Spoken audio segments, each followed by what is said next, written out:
Hola, soy Bayless Conley y me alegra que nos acompañes hoy. Veremos unas oraciones impresionantes de la Biblia. Ahora estudiamos unas oraciones de perdón. La vez pasada vimos una oración que pronunció el apóstol Pablo cuando fue abandonado en la cárcel de Cesarea por 2 años. Nadie fue a visitarlo, nadie fue a testificar a su favor y dijo que este pecado no les cuente. Y hoy comenzaré con una oración que hizo Esteban mientras lo asesinaban, le lanzaron piedras y lo mataron. Y pronunció una oración similar: Señor, no los cargues con este pecado. Habrá un gran secreto en esto que puede liberar tu vida y pienso que Dios te hablará en esto. Si tienes la Biblia, tómala, entremos a la palabra juntos.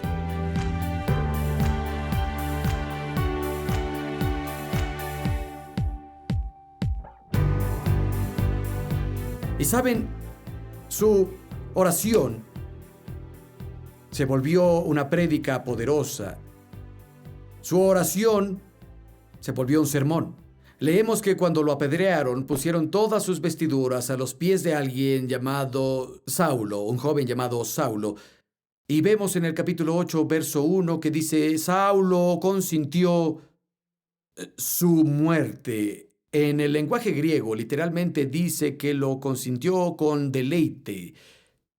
Se deleitó en el espectáculo sangriento de ver el cuerpo de Esteban diezmado por las piedras. Pero luego, en el camino a Damasco, cuando Jesús lo tira de su caballo con el rayo láser, dijo: Saulo, Saulo, ¿por qué me persigues todavía? Es difícil que des coces contra el aguijón. Es lo que Jesús dijo. Un aguijón es una vara aguda usada para picar a los bueyes, en general a los jóvenes que entren al yugo con los viejos ¿saben?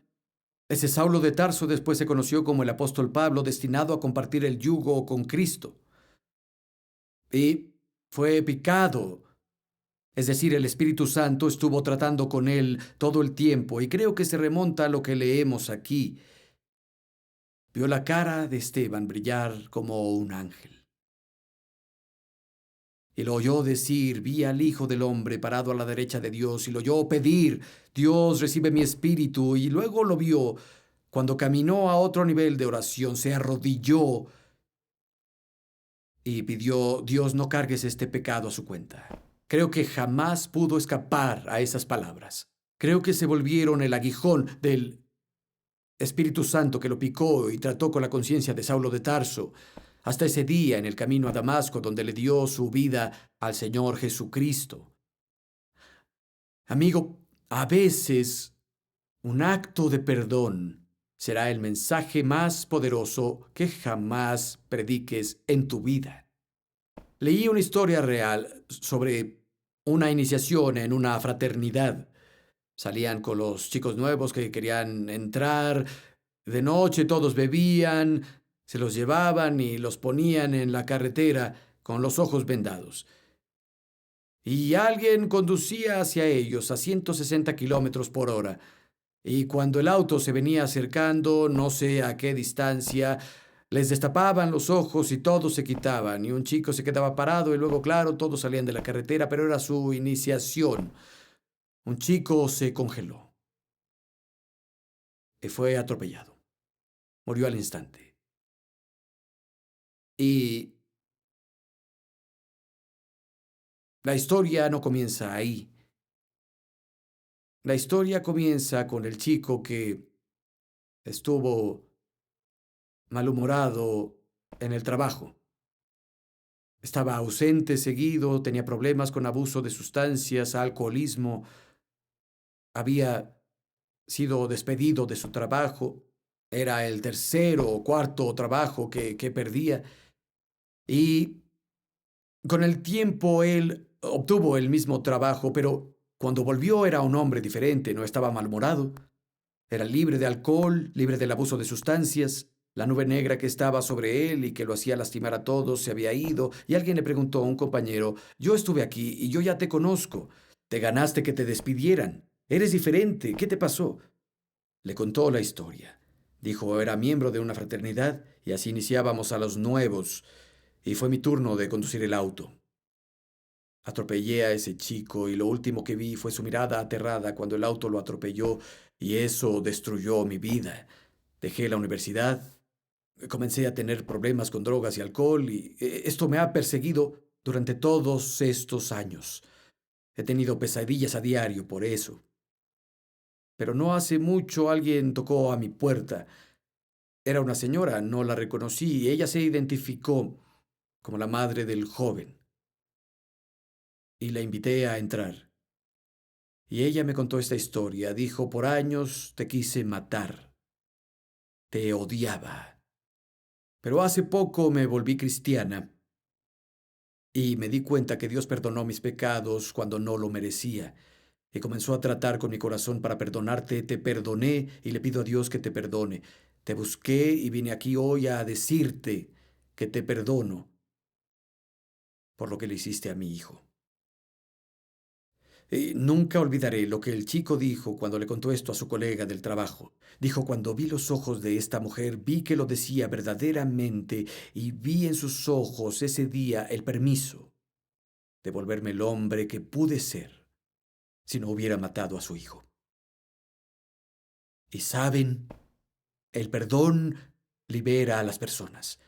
Creo que Saulo de Tarso vio en Esteban ese día algo que lo llevó con el tiempo a la fe en Cristo. Es una oración impresionante, en verdad. Y ahora llegamos a la tercera y final, y de esta pienso que se originan las otras dos. Vayan conmigo a Lucas, capítulo 23, por favor. Si no tuviéramos esta oración, no tendríamos las otras dos. Lucas 23, y claro, es la historia de Jesús, fue traicionado por Judas, fue arrestado, lo pusieron en un juicio falso, lo golpearon repetidamente, se habían burlado, lo lastimaron, lo crucificaron. En Lucas capítulo 23, quiero que vayan conmigo ahí en el verso 33. Lucas 23, verso 33. Cuando llegaron al lugar llamado La Calavera, lo crucificaron ahí, con dos criminales, uno a su derecha y otro a su izquierda. Dijo Jesús, Padre, perdónalos, porque no saben lo que hacen. Repartieron su ropa y echaron suertes. Quiero que consideren algo que Jesús dijo. Padre, perdónalos, no saben lo que hacen. ¿Piensas que es posible que algunos de los que te han dañado en su mente o en su punto de vista no te hicieron nada? ¿Has pensado en eso? Las personas que te hicieron tanto daño, que te han lastimado tanto, ¿crees que es posible que en realidad no supieran que lo hacían? No significa que te doliera menos. Si accidentalmente te atropello, te va a doler igual si lo hago a propósito.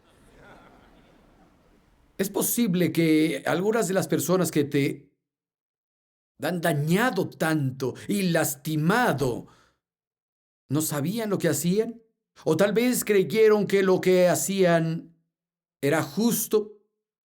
Al inicio de la iglesia había un líder en la iglesia y hablamos hace más de 20 años, 23, 24 años, algo así. Me causó mucho dolor. Era más joven en el ministerio y no tenía la experiencia que tengo ahora. Sería más fácil enfrentarlo en este momento que entonces. Él envenenó la mente de varias personas y diferentes personas vinieron a decir, oh, tal me dijo esto y tal me dijo aquello, y otro dijo, ni siquiera he podido verte porque tal me dijo que hiciste esto. Y llegó al punto en que me afectó físicamente. Literalmente afectó mi cuerpo físico. Estaba cargando esa cosa y me hizo el estómago trizas. ¿Alguien sabe algo al respecto? Sí, tal vez algunos. No quieres, pero es lo último en que piensas antes de irte a dormir y es lo primero cuando despiertas. Tu estómago está hecho nudos, afecta tu salud, afecta tus otras relaciones. Era malo. Y yo no entendía por qué. Y un día estaba en mi oficina orando y de pronto tuve una visita de Dios. Tuve una visita divina. La presencia de Dios vino a mí y comencé a llorar y lloraba y Dios estaba ahí y tuve una visión. Y en esa visión vi al hombre que me había causado tanto dolor y había hecho tantas cosas y Dios me mostró que él creía que estaba justificado en las cosas que hacía. En serio creyó que era lo correcto. Estaba mal. Pero Dios me mostró que era su manera torcida. Él creía que era lo correcto. Puedo decirte que ni en 1.000.000 de años había soñado eso. Creí que era malicioso. No entendía por qué. De hecho, cuando llegó a la iglesia, habló de todas las otras iglesias donde estuvo y lo malos que los pastores fueron y ellos eran los salvadores, con todas estas cosas que los pastores malos hicieron, y yo era el siguiente en la lista de los pastores malos para ellos. Y solo arrastraban cosas con las que no habían lidiado, no lo habían hecho antes, y si no te encargas de algo, lo llevas a la siguiente relación, lo llevas a la siguiente iglesia, lo llevas contigo al siguiente trabajo y lo proyectarás sobre todos. Y tú eres el problema, no ellos. Y nunca imaginé que en realidad en su mente estaba haciendo algo justificado y eso cambió todo para mí. Y lloré y sentí el amor de Cristo por él y eso cambió todo. No imaginé que no sabía lo que hacía. Y tal vez hay personas en tu vida que entran en esa categoría. Pablo mismo hizo esta declaración en Primera de Timoteo 1:13. Dijo, aunque había sido un blasfemo y un perseguidor y un hombre insolente, obtuve misericordia porque lo hice en ignorancia e incredulidad. Pero cuando Pablo vio la verdad, se arrepintió. Ahora, el cielo se oscurece, hay un terremoto, el velo del templo se rasga de arriba abajo. Jesús clama, consumado es, que en griego significa que se pagó una deuda, la deuda de la humanidad. Se pagó, todas estas cosas sobrenaturales pasaron. Imagina que estás ahí, están los soldados, están todas las personas que se burlaron, todos los que se pararon y vieron cómo fue la crucifixión, se burlaron, hicieron muecas, bromearon y de pronto entrega su espíritu cuando dice, consumado es. El cielo se oscurece, hay un terremoto, cosas sobrenaturales comienzan a pasar. Y vean el verso 47. Dice, el centurión al ver lo que pasó, alabó a Dios y dijo, de cierto este hombre era justo.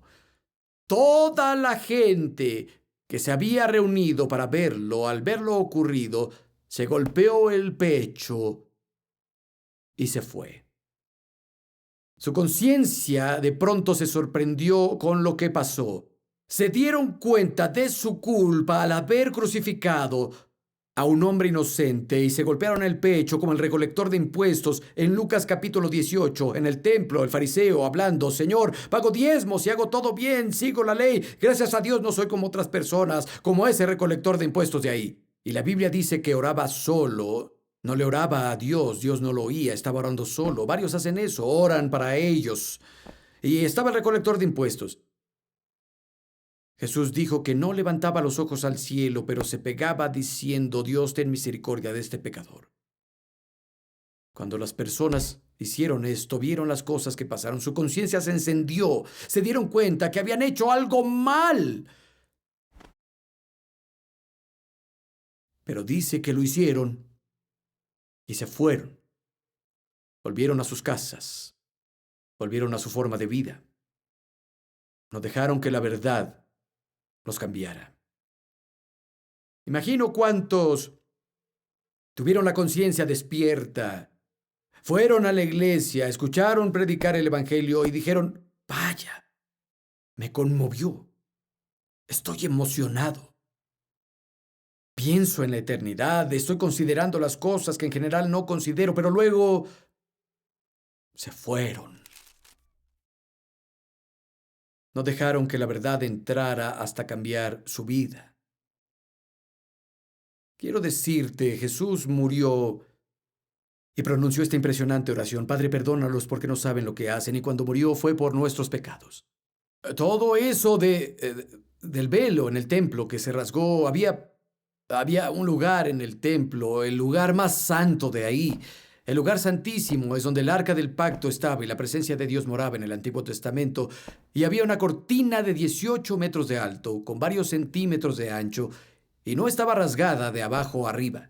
Se rasgó de arriba a abajo. Significa que una mano invisible rasgó la cortina, porque en ese lugar santísimo el único que podía entrar era el sumo sacerdote. Podía entrar solo una vez al año.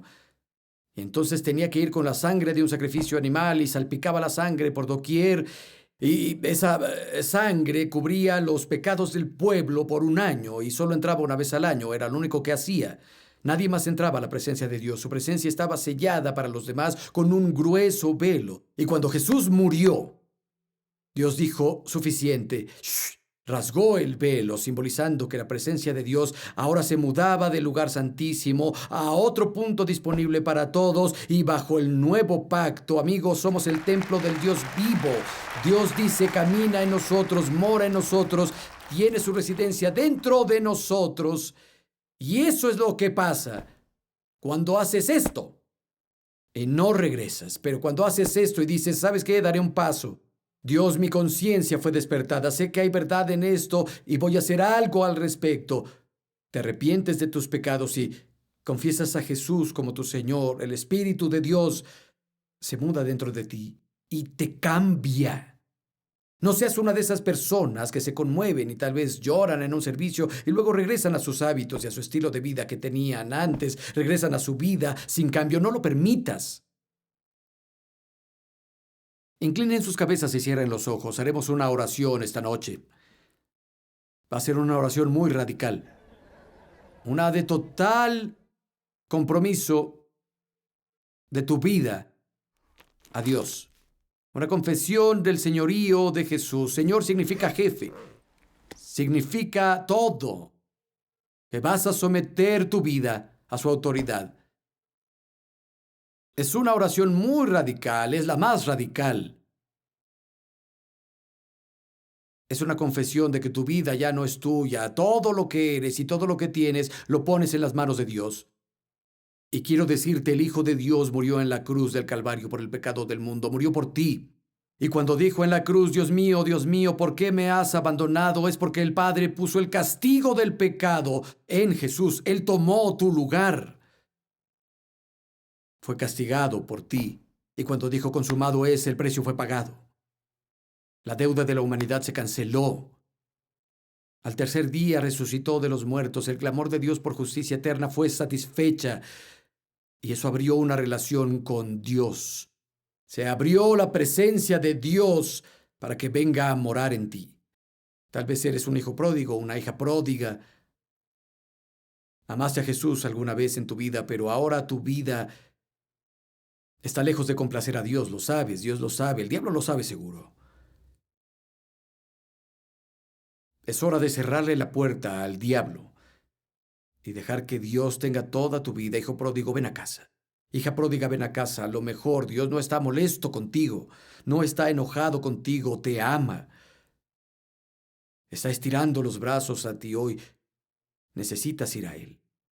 Quiero incluirte en esta oración. Pon una mano en tu corazón y oremos. Oh Dios, entrego todo a ti. Todo lo que soy, todo lo que tengo, toda mi vida, te la doy a ti. Mi pasado, mi presente, mi futuro, te lo doy a ti. Creo que Jesús es tu Hijo. y que murió en la cruz para llevarse mis pecados y que resucitó al tercer día. Jesús, te pido que seas mi Señor. A donde me lleves, yo iré.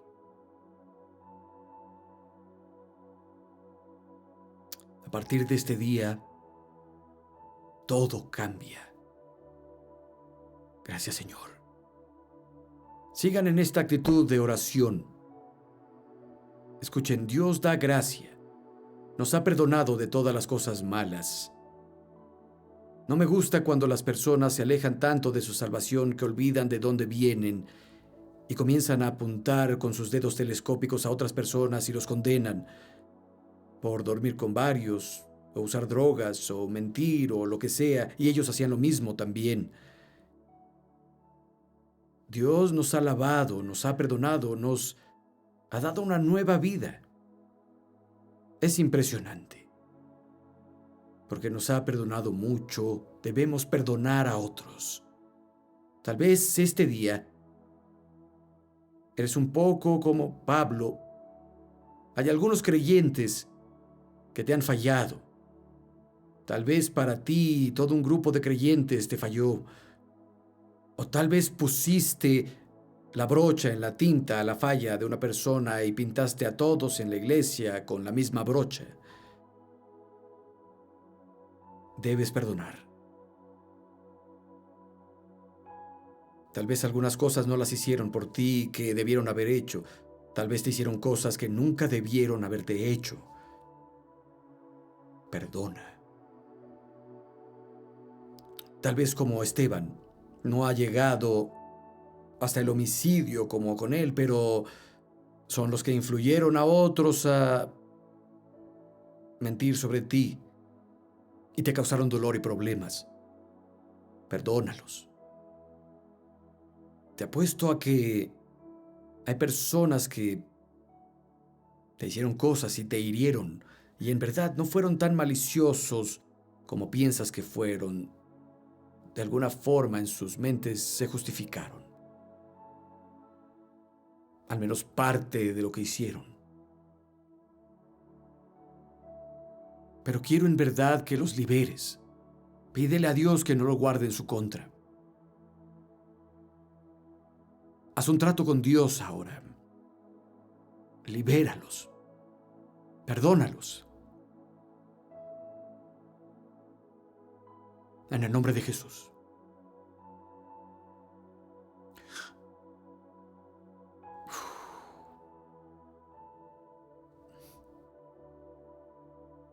Bendito Señor.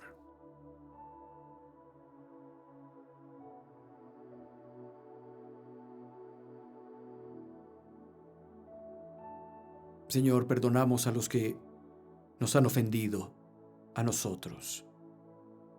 Porque tú perdonaste nuestras ofensas, nuestro pecado, fallas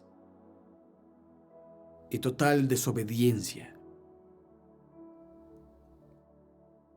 La sangre de tu Hijo ya nos limpió. Señor, te pedimos que los perdones y no guardes contra ellos lo que nos hicieron y lastimaron.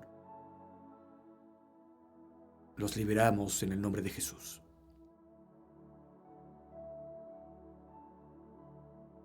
Amén. Una última cosa, un pensamiento que quiero dejarles este día. Cuando perdonas a las personas, no significa que no experimentes emoción ante lo que te hicieron. Y a veces conscientemente perdonas a alguien, pero cuando lo ves dices, pensé que había perdonado eso, pero la emoción, el dolor se vuelven a sentir y el diablo dice, no lo has perdonado. ¿Saben? Perdonar es un acto de voluntad, es una elección que tomamos. Y creo que Corrie ten Boom lo dijo mejor. Sufrió en Alemania, en los campos de concentración, y se esforzó por perdonar a los que le habían lastimado a ella y a otras mujeres. Fue con su pastor y dijo, pastor, creí que perdoné, pero las emociones me invaden de nuevo. Dijo, Corrie, ven conmigo. La llevó a la campana de la iglesia y la hizo tirar de la cuerda de la campana. Y la lengua de la campana iba de un lado a otro y la campana sonó. Y él dijo, Corey, cuando perdonas, sueltas la cuerda. Pero la campana seguirá sonando, va a hacer ruido en tu alma, incluso después de que perdonas. Pero mientras no tomes la cuerda y sigas jalando, finalmente la campana se callará. Hay personas que me han lastimado profundamente. La campana sigue sonando en mi alma por un tiempo, pero determiné que no iba a seguir sujetando la cuerda, y cuando tomas la cuerda y comienzas a recordar cosas y hablar, me hizo esto y aquello, y recuerdas todo el mal que te hicieron, cada vez que haces eso tomas la cuerda de nuevo y das otro tirón, pero cuando dejas de tirar la cuerda, cuando dejas de hablarlo, con el tiempo para algunos serán horas, para otros días, otros tal vez meses, pero con el tiempo piensas en esa persona y las emociones no te inundan. La herida no te va a invadir nunca más porque tomaste la decisión de soltar y perdonar. Que tengas ciertas emociones no significa que no liberaste a alguien, ¿sí? Es un pensamiento que quería compartirles.